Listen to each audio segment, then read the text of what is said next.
नमस्कार दोस्तों, मैं हूं डॉक्टर जस देसाई और वसुदैव कुटुंबकम में आपका बहुत बहुत स्वागत है। अगर आपको ये वीडियो अच्छा लगे तो इसे लाइक करिए, शेयर करिए और चैनल के सपोर्ट के लिए इसे सब्सक्राइब करना ना भूलें।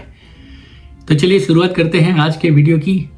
तो दोस्तों, मैं यहाँ पर इस वीडियो के माध्यम से ये कहना चाहता हूँ कि जिस तरह का माहौल हमारे देश में आज की तारीख में है, तो मुझे ऐसा लगता है कि हमने अपने इतिहास से या अपने माजी से कुछ सीखने की कोशिश नहीं की। जी हाँ, अगर हमने कुछ सीखने की कोशिश की होती और उसके ऊपर इम्प्लीमेंट किया होता, उसके ऊपर अगर हमने काम किया होता, तो आज की तारीख में हम जहाँ पर खड़े हैं वहाँ पर नहीं होते।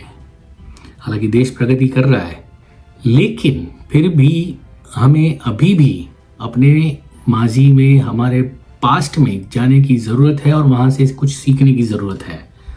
मिसाल के तौर पर अगर मैं कटु सत्य, अगर मैं कहूँ कड़वा सत्य, तो कड़वा सत्य यही है कि हमने हमारे पंचतंत्र की छोटी छोटी कहानियों से भी कुछ भी सीखने की नीयत नहीं दिखाई। जैसे ही मैं बात करता हूँ पंचतंत्र की, तो लोगों को यही लगेगा कि क्या बच्चों वाली कहानी की बात कर रहा है, उसमें क्या सीखना है। तो यहाँ पर मैं ये कहूँगा कि ये जो बच्चों वाली कहानियाँ है ना, उसका हर उम्र के साथ उसका मतलब जो है वो बदल जाता है। कैसे, इस वीडियो के माध्यम से समझेंगे, तो जुड़े रहिए हमारे साथ। तो पंचतंत्र की जो कहानियाँ हैं वो कुछ इस तरह से डीपर मीनिंग के साथ उसको लिखा गया है, उसकी रचना हुई है। अगर कोई दो साल का बच्चा है, 3 साल का बच्चा अगर उस कहानी को देखेगा तो वो कुछ और नज़रिए से देखेगा। जैसे ही उम्र बढ़ेगी हमारी 10 साल 12 साल, तो हमारा नज़रिया उस कहानी के प्रति कुछ और हो जाता है। फिर हम वयस्क हो जाते हैं, 25 साल 30 साल 40 साल 50 साल। उम्र के हर पड़ाव के साथ उसका मतलब जो है वो बदल जाता है। जीवन में हम जिस किसी भी मुकाम पर हम खड़े हैं, वहाँ पर ये कहानियाँ हमें हेल्पफुल हो जाती हैं। कैसे, चलिए समझते हैं। तो आज हम पंचतंत्र की पहली कहानी को लेकर आए हैं। तो दोस्तों, आपने वो कहानी तो जरूर सुनी होगी कि रोटी के एक टुकड़े के लिए 2 बिल्लियां आपस में लड़ पड़ती हैं और इसका फायदा बंदर उठा ले जाता है और बंदर जो है वो सारी की सारी रोटी खा जाता है। ये कहानी तो हम सबने सुनी होगी।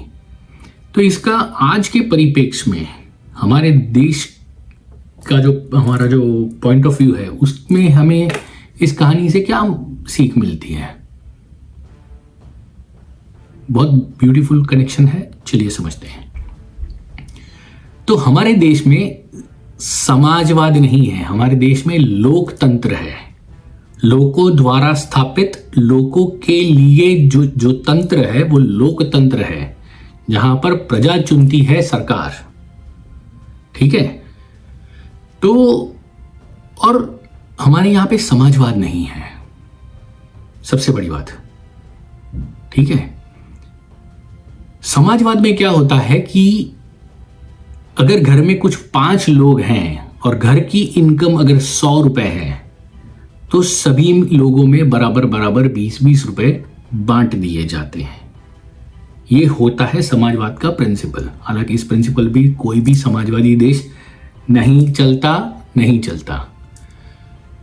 तो समाजवाद कहता है कि जितनी भी संपत्ति है देश की, उसमें सही सही बंटवारा होना चाहिए। और ऐसा ही हमारे कुछ नेतागण भी कहते आ रहे हैं। उन्होंने लोकसभा के चुनाव के दौरान भी ऐसी कुछ बातें करी। ठीक है।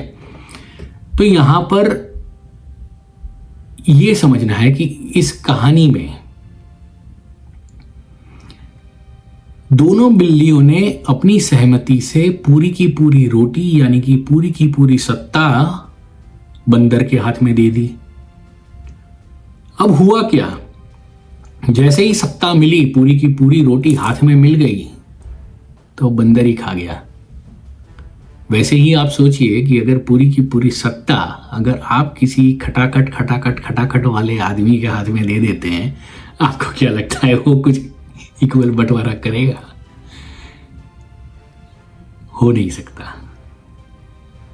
क्योंकि आप जैसे ही सत्ता का अगर आप पूरी की पूरी सत्ता किसी और के हाथ में दे देते हैं। लोकतंत्र में ऐसा नहीं होता। लोकतंत्र में सत्ता हमारे पास ही है, हम जब चाहे किसी भी सरकार को बदल सकते हैं। लेकिन समाजवाद में ऐसा नहीं होता। ठीक है, तो यहां पर हमें इस कहानी के माध्यम से यही समझना है कि आप सत्ता किसको सौंप रहे हो, उसका इतिहास क्या है। ठीक है, तो अगर आपको ये कहानी अगर आज के परिप्रेक्ष्य में, आज के पॉलिटिक्स के परिप्रेक्ष्य में अगर रिलेवेंट लगी हो तो इसे ज़्यादा से ज़्यादा शेयर करिए और चैनल के सपोर्ट के लिए इसे सब्सक्राइब करिए। और अगर आप हमसे जुड़ना चाहते हैं तो नीचे डोनेशन बॉक्स के लिए डोनेशन के लिए एक लिंक दिया गया है, आप डोनेशन भी दे सकते हैं। जय श्री राम, हर हर महादेव।